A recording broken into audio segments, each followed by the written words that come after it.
DJ Kamta राजमार्ग को दुधमनिया वाले।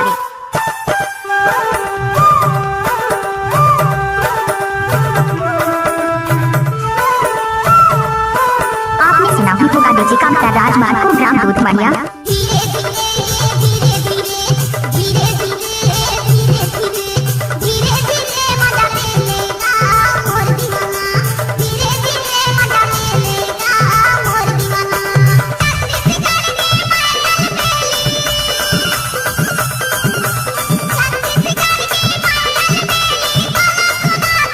डीजे कामता राजमार्ग को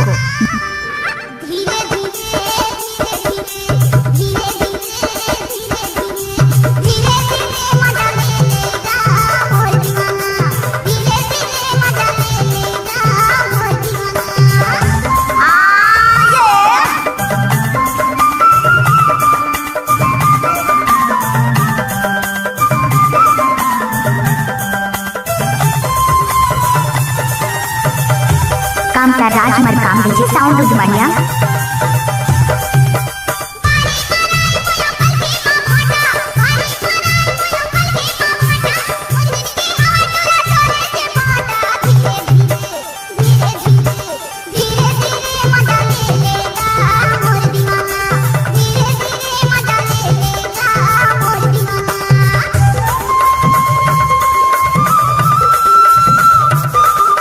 कामता राजमार्ग काम DJ sound दुधमनिया।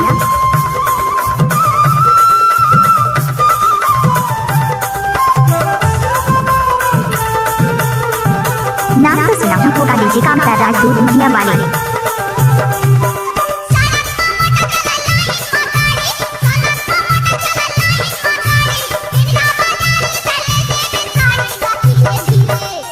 Oh yeah, oh yeah।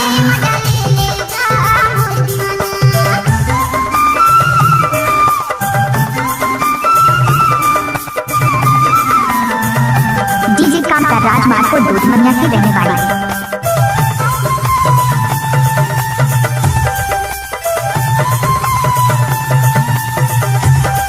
DJ Kamta राज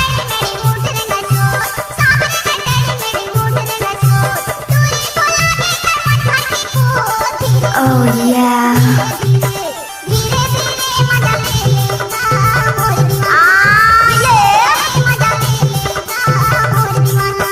डीजे कामता राज